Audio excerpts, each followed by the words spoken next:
அன்பார்ந்த தென்னிந்திய திருச்சபை பிள்ளைகள் யாவருக்கும் என் அன்பின் கிறிஸ்துமஸ் மற்றும் புத்தாண்டு வாழ்த்துக்களை தெரிவிக்கிறேன். மகிழ்ச்சியோடு பண்டிகையை ஆசரியுங்கள். குடும்பமாய், மகிழ்ச்சியாய், சந்தோஷமாய், ஆனந்தமாய் இந்த பண்டிகை நாட்களை கடந்து செல்லுங்கள். ஏழை எளிய மக்களுக்கும் நலிவுற்றோருக்கும் ஈகை செய்து கிறிஸ்துவின் அன்பை வெளிப்படுத்துவோம். இந்த நாளில் கர்த்தருடைய வார்த்தைக்கு நேராக நாம் கடந்து செல்வோம். யோவான் சுவிசேஷம் 1 அதிகாரம் 9 உங்களுக்கு வாசிக்கிறேன். உலகத்திலே வந்து எந்த மனுஷரையும் பிரகாசிப்பிக்கிற ஒளியே அந்த மெய்யான ஒளி. உலகத்திலே வந்து எந்த மனுஷரையும் பிரகாசிப்பிக்கிற ஒளியே அந்த மெய்யான ஒளி. அவர்தான் இயேசு கிறிஸ்து. இந்த உலகத்திற்கு ஒளியாக வந்தார். வார்த்தையாக பிதாவாகிய தேவன் வெளிப்பட்டார். பிற்பாடு இந்த உலகத்திற்கு வெளிச்சத்தை கொடுப்பதற்காக, ஞானத்தின் வெளிச்சத்தை கொடுப்பதற்காக, அறிவு புத்தி என்கின்ற வெளிச்சத்தை கொடுப்பதற்காக, பாவம் என்றால் என்ன, சாபம் என்றால் என்ன, ரோகம் என்றால் என்ன, அந்த வித்தியாசத்தை மக்களுக்கு கற்றுக் கொடுப்பதற்காக தன்னையே தேவனாகிய கர்த்தர் தம்முடைய சொந்த குமாரனை இந்த உலகத்திற்கு அனுப்பி அவரை தரை மட்டும் தாழ்த்தி இந்த உலகத்தில் உள்ள மக்கள் படுகிற பாடுகள், கஷ்டங்கள், வேதனைகள் எல்லாவற்றையும் அவர் அனுபவித்தார். அந்த நல்ல ஆண்டவர் இயேசுவின் பிறந்த நாளை தான் நாம் இன்று ஆசரித்துக் கொண்டிருக்கிறோம். ஆகவே இந்த உலகத்தில் வந்த எந்த மனுஷரையும் பிரகாசிப்பிக்கிற மெய்யான ஒளி, அது உண்மையான ஒளி. இன்றைக்கு எங்களை எடுத்துக்கொள்ளுங்கள். 5 தலைமுறைகளுக்கு முன்பதாக பணையேறி கொண்டு சாதாரண ஒரு கூலி வேலையாளாய், படிக்காதவர்களாய் நாங்கள் வாழ்ந்து வந்தோம். அரைகுறை வஸ்திரங்களை உடுத்தி இருந்தோம். விடலிலே பைதி காய்ச்சி கொண்டு ஒரு அடிமட்ட வேலையை நாங்கள் செய்து கொண்டிருந்தோம். ஆனால் இந்த ஒளி எங்களுக்குள் வந்தபடியினால், சொல்ல போனால் என்னுடைய தாயாருடைய தாத்தா ஆபிரகாம் உபதேசியார் அவர்கள் 1827 முதலூர் பக்கத்தில் புதூர் என்கிற ஒரு சிறு கிராமத்திலே உதயமாகி அவர்களுக்குள் அந்த ஒளி, இயேசு கிறிஸ்து என்கின்ற ஒளி ஊடுருவி சென்றபடினால் இன்றைக்கு கிறிஸ்தவம் வளர்ந்திருக்கிறது. இயேசு கிறிஸ்துவை பற்றிய நற்செய்தி அநேகருக்கு தெரியப்படுத்தி இன்னைக்கு முதலூர், புதூர், இன்னும் மற்ற பகுதியில் பாருங்க, மெஞ்ஞானபுரம் எல்லாம் கோபுரமாக, நேசரத்து, பிரகாசபுரம், மூக்குப்பேரி, வரிசையா எங்க பார்த்தாலும் கோபுரங்களாக இருக்கிறது. கர்த்தருடைய நாம மகிமைப்பட்டுக் கொண்டிருக்கிறது. அந்த ஒளி முதலாவது ஆபிரகாம் உபதேசர் அவருக்குள் வீசியது. அது இன்றைக்கு அந்த மாவட்டம் முழுவதும் அப்படி பறந்து விரிந்து கொண்டிருக்கிறது. அன்றைக்கு திருநெல்வேலியும் தூத்துக்குடியும் ஒரே மாவட்டமாய் இருந்தது. அதே போல என்னுடைய அப்பாவுடைய அப்பா ரெவரண்ட் பொன்னையார் ராஜ், இவர்கள் பண்டாரபுரம், சாத்தான்குளம் அருகில் உள்ள பண்டாரபுரம் ஒரு எளிய கிராமத்தில் பிறந்தார்கள். இவர்களுக்குள் அந்த ஒளி வரும் முன்பதாக அந்த கிராமம் முழுவதும் இந்து மார்க்கத்தில் இருந்தது. ஒருவர் கூட கிறிஸ்துவை அறியவில்லை, இயேசு கிறிஸ்துவின் அன்பை ருசி பார்க்கவில்லை. என்னுடைய தாத்தா, அப்பாவுடைய அப்பா ரெவரண்ட் பொன்னையராஜ், அவர்களுக்குள் அந்த ஒளி, இயேசு கிறிஸ்துவின் ஒளி பாய்ந்து சென்றது. ஆகவே அவர்கள் மூலம் அவர்களுடைய சந்ததியாக 5 மகன்கள், 5 மகன்களுடைய குடும்பத்திற்குள்ளும் இந்த ஒளி ஊடுருவி சென்றது. அதில் 5வது மகனுடைய மகனாக நான், எனக்குள் அந்த ஊடுருவி அந்த ஒளி வந்தது. என் மூலம் 2 பிள்ளைகளுக்கு அந்த ஒளி ஊடுருவி வந்திருக்கிறது. இன்றைக்கு கோடிக்கணக்கான இயேசு அறியாத ஜனங்களுக்கு என் மூலம் அந்த ஒளி தொடர்ந்து ஊடுருவி கொண்டிருக்கிறது. என் அன்பு தேவனுடைய பிள்ளைகளே, அந்த மெய்யான ஒளி இயேசு கிறிஸ்து எங்க தாத்தா உள்ளத்திற்குள் கிரியை செய்தபடினால், எங்க முப்பாட்டனார் உள்ளத்திற்கு கிரியை செய்தபடினால் இன்றைக்கு திரளான லட்சக்கணக்கான கிறிஸ்தவர்கள் இன்றைக்கு தூத்துக்குடி, திருநெல்வேலியில் வசித்துக் கொண்டிருக்கிறோம். அந்த ஒளி எந்த மனுஷனையும் பிரகாசிப்பிக்கப்படுமா? அப்போ எங்க அப்பா கூட பிறந்தவங்க லட்சுமி, சரஸ்வதி, இந்த சகோதரிகளாம் உண்டா. தாத்தா கூட பிறந்தவங்க அவங்கெல்லாம் பிற்பாடு ஆண்டவரை ஏற்றுக்கொண்டிருக்கிறார்கள். சமீபத்தில் நான் பண்டாரபுரத்திற்கு செல்லும் பொழுது அவர்கள் சொல்லுகிறார்கள், பண்டாரபுரத்தில் கிட்டத்தட்ட 99% முழுவதும் கிறிஸ்தவர்களாக மாறிவிட்டார்கள். அந்த மெய்யான ஒளி என் தாத்தாவுக்குள் ஊடுருவி சென்றபடியால் இன்றைக்கு அங்கு முழுவதும் கிறிஸ்தவ வளர்ந்திருக்கிறது. அவர்கள் போலையார்புரத்திலே குருவானவராய் பணி செய்தார்கள். கடைசியாக பரப்பாடியிலே அவர்கள் பணி செய்தார்கள். அவருடைய சரீரம் நல்லடக்கம் செய்யப்பட்டிருக்கிறது பரப்பாடியிலே. ஆகவே அங்கு பார்த்தீங்கன்னா பரப்பாடி முழுவதும் ஆண்டவருடைய அன்பு ஒளி ஊடுருவி சென்றிருக்கிறது. அங்கு நான் தொடர்ந்து பரப்பாடி சேகரித்த 2002ஆம் ஆண்டு ஒவ்வொரு திருச்சபைக்கும் நான் கன்வென்ஷன் ஸ்பீக்கராக சென்று அங்கு எனக்குள் தேவன் ஒளியாய் வந்ததை அந்த திருச்சபை மக்களுக்கு மறுபடியும் அதை ரிஃப்ளெக்ட் செய்யும்படியாக எனக்குள் ஊற்றப்பட்ட அந்த அபிஷேகம் என் மூலம் அதை பாஸ்டேட் உள்ள அத்தனை சபைகளுக்கும் ஊடுருவி சென்றது. என் அன்பு தேவனுடைய பிள்ளைகளே, அந்த மெய்யான ஒளி உங்களுக்குள் வந்திருக்கிறது. ஆதியிலே வார்த்தை இருந்தது, அந்த வார்த்தை தேவனிடத்தில் இருந்தது, அந்த வார்த்தை தேவனாய் இருந்தது. அன்றைக்கு பழைய ஏற்பாட்டு காலத்தில் ஆபிரகாம் ஈசாக்கு அந்த காலங்களில் ஒரு சவுண்டு வானத்திலிருந்து ஒரு சத்தம் வரும், ஆபிரகாமே ஆபிரகாமே என்று பேசுவார். சாயங்கால நேரங்களில் ஆபிரகாம் அந்த ஒரு ஒதுக்குப்புறமான ஒரு இடத்திற்கு சென்று தேவனை தினந்தோறும் சம்பாஷித்து ஒரு நெருங்கிய நண்பனாக ஆபிரகாம் பழகி கொண்டிருந்தார். அப்படிப்பட்ட ஒரு சம்பாஷணைக்குள் இருந்தார்கள், ஐக்கியத்துக்குள் இருந்தார்கள். அந்த தேவன் வார்த்தையாய் இருந்தார். அந்த தேவன் வார்த்தையாய் இருந்து அநேகரை வழிநடத்தினார். பிற்பாடுதான் மாம்சத்தில் உருவாகி தேவன் அந்த பரிசுத்த ஆவியானவர் மூலமாக இயேசு கிறிஸ்துவாக இந்த பூமியிலே வெளிப்பட்டார். 33 ஆண்டுகள் இந்த பூமியிலே வாழ்ந்தார். 30 ஆண்டுகள் அவர் ஊழியம் செய்வதை, கடைசி 3.5 ஆண்டுகள் அவர் கர்த்தருடைய பணியை செய்ய ஆரம்பித்தார்.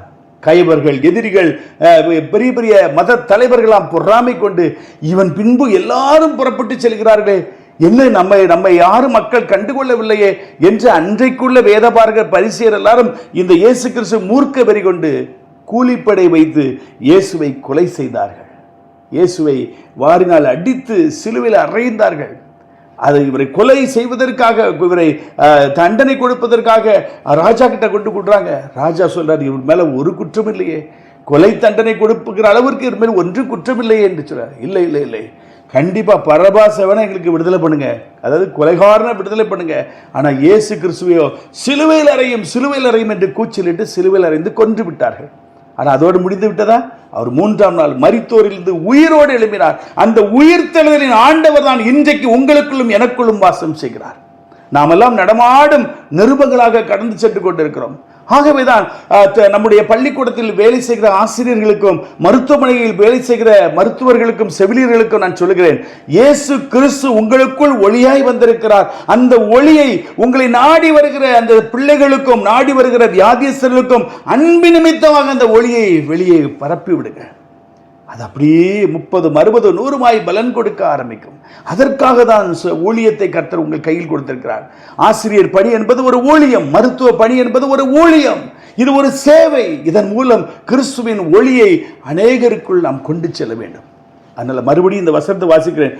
உலகத்திலே வந்த எந்த மனுஷனையும் பிரகாசிப்பிக்கிற ஒளி அந்த மெய்யான ஒளி, இயேசு கிறிஸ்து என்கிற மெய்யான ஒளி உலகத்திலே வந்த எந்த மனுஷனையும் பிரகாசிப்பிக்கும். எங்க பூட்டனாரை பிரகாசிப்பித்தது, என்னுடைய தாத்தாவை பிரகாசிப்பித்தது, அதன் வழியாக எங்களையும் பிரகாசிப்பித்து இன்றைக்கு நாங்கள் அநேகருக்கு ஒளியை கொடுக்கிறவர்களாய் வாழ்ந்து கொண்டிருக்கிறோம். என் அன்பு தேவனுடைய பிள்ளைகளே, ஒருவேளை இந்த சத்தத்தை கேட்டுக்கொண்டிருக்கிற இயேசுவை அறியாதவர்களா நீங்கள் இருக்கலாம். சமூக வலைதளங்கள் மூலம் இதை கேட்டுக்கொண்டிருக்கலாம். இயேசு கிறிஸ்து உலகத்தின் இரட்சகர்.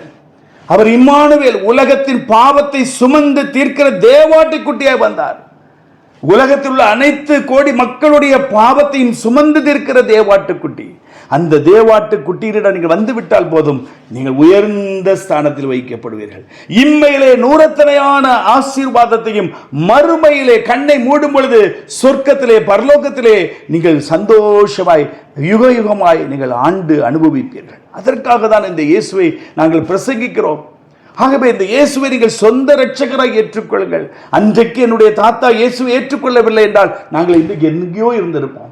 அன்றைக்கு எங்கள் பூட்டனார் இயேசுவை ஏற்றுக்கொள்ளவில்லை என்றால் எங்களுடைய நிலைமையெல்லாம் எங்கேயோ இருந்திருக்கும். ஆனால் ஆண்டவர் எங்கள் மீது அன்பு கூர்ந்தபடினால், எங்கள் முற்பிதாக்களை கர்த்தருக்குள் கொண்டு வந்தபடினால் இன்றைக்கு அநேகருக்கு ஆசீர்வாதமாய் நாங்களும் ஆசீர்வாதமாய் விளங்குகிறோம். கர்த்தர் பெரியவர், அவர் கிருபை என்றும் உள்ளது, அவர் கிருபை என்றும் உள்ளது. அவர் எளியவனை குப்பையிலிருந்து எடுத்து பிரபுக்களோடு அமர பண்ணுவார். அவனை புழுதியிலிருந்து எடுத்து பிரபுக்களோடு ராஜாக்களோடு அமர பண்ணுவார். நான் கடந்த ஆட்சியில் பார்த்தீங்கன்னா அத்தனை 33 அமைச்சர்கள் கூட ஒவ்வொரு விழாக்களையும் நான் பங்கு பெற்றிருக்கிறேன். முதலமைச்சரோடு சேர்ந்து ஒன்றாய் உட்கார்ந்து உணவு அருந்திருக்கிறேன். அதற்கு IAS அதிகாரிகள் எனக்கு பணிவுடை செய்திருக்கிறார்கள், உணவை பரிமாறினவர்கள். நான் ஒருவர் ஐஏஎஸ் என்று அறியாமல் ஒரு செல்போனை கொடுத்து என்னுடைய ஒரு கிளிக் எடுத்துக்கிறாங்க என்று சொன்னேன். அவர் சொன்னார், ஐயா நான் ஐஏஎஸ் ஆனாலும் ஒரு சின்ன ஹெல்ப் தானே அப்படின்னு சொன்னேன். அவர் எடுத்தார். பாருங்க, ராஜாக்களோடு வரிசையில் உட்கார்ந்து போஜனம் பண்ணும்படி கர்த்தர் உயர்த்தி இருக்கிறார், இன்னும் உயர்த்துவார். அந்த ஒளி உங்களுக்குள் வந்துவிட்டால் போதும், உங்களை உயர்த்த ஆரம்பித்து விடுவார். அந்த ஞானத்தின் ஒளி, ஞானம், அறிவு, புத்தி, விவேகம் எல்லாம் உங்களுக்கு கூட கொடுக்கப்படும். கர்த்தருக்கு பயப்படுதலே ஞானத்தின் ஆரம்பம். நீங்க என்றைக்கு தேவனை நீங்கள் சொந்த ரட்சகராக ஏற்றுக்கொள்கிறோ, அவருடைய கற்பனைகளுக்கு பயந்து கை கொள்கிறோ, அன்றைக்கு உங்களுக்கு ஞானம் உதயமாகிவிடும். ஏன்ட்ட நிறைய பேர் சொல்லுவாங்க, நான் இப்போ இல்லை, இப்போ எனக்கு 55 வயது, நான் 25-30 வயதாக இருக்கும் பொழுது அன்றைக்கு 80 வயதாக இருந்தவர்கள் என்னோட வந்து ஆலோசனை கேட்டார்கள். இது ஒரு ஒரு ஒரு விளம்பரத்துக்காக சொல்லவில்லை. அன்றைக்கே எனக்கு பரிசுத்த ஆவியான எனக்குள் தங்கி வாசம் பண்ணினபடியால் என்ன செய்ய, முதியோர்களுக்கு ஞானத்தை கற்றுக் கொடுக்கிற அளவுக்கு கர்த்தர் எனக்கு கல்விமானி நாவை தந்தார். அந்த பரிசுத்த ஆவியானவரை பெற்றுக்கொண்டேன். 1993 வருடம் ஆகஸ்ட் மாதம் 25ஆம் தேதி பரிசுத்த ஆவியின் மழையில் நான் நிரம்பி மகிழ்ந்தேன். என்னுடைய உள்ளம் பரிசுத்த ஆவியால் நிரம்பி, என் பாத்திரம் நிரம்பி வழிந்தது. அதற்கு பிறகு தோசையை புரட்டி போட்டது போல என் வாழ்க்கை தலைகீழாக மாற ஆரம்பித்தது. ஒவ்வொருவரையும் ஒரு சரீரத்துக்குள்ள ஒரு பிசாசு கிரியை செய்து என்பதால் ஆவியானவர் எனக்கு வெளிப்படுத்துவார். மாவழியே என்று சொன்னால் அப்படி சுருண்டு விழுவதை நான் பார்த்து கொண்டிருக்கிறேன். கண் திறந்து அவர் மனசுக்குள்ள உள்ள காரியங்களை எல்லாம் எனக்கு வெளிப்படுத்துகிற அளவுக்கு கர்த்தர் வெளிப்பாட்டுக்கு வரங்களை கொடுத்திருக்கிறார். தீர்க்கதரிசன வரத்தை கொடுத்திருக்கிறார். சுகமளிக்கும் வல்லமை வரத்தை கொடுத்திருக்கிறார். ஆகவே இதெல்லாம் வந்ததற்கு காரணம் ஆகஸ்ட் மாதம் 25ஆம் தேதி 1993 வருடம் அந்த தூய ஆவியானவர் ஒளியாய் எனக்குள் வந்து இறங்கினார். என்னை அறியாமல் என் பாத்திரம் நிரம்பி வழிந்தது. என் முகம் அக்னி ஜுவாலையாக வீசிக்கொண்டிருந்தது. என் அன்பு தேவனுடைய பிள்ளைகள், அந்த ஒளி உங்களுக்குள் வர வேண்டுமா?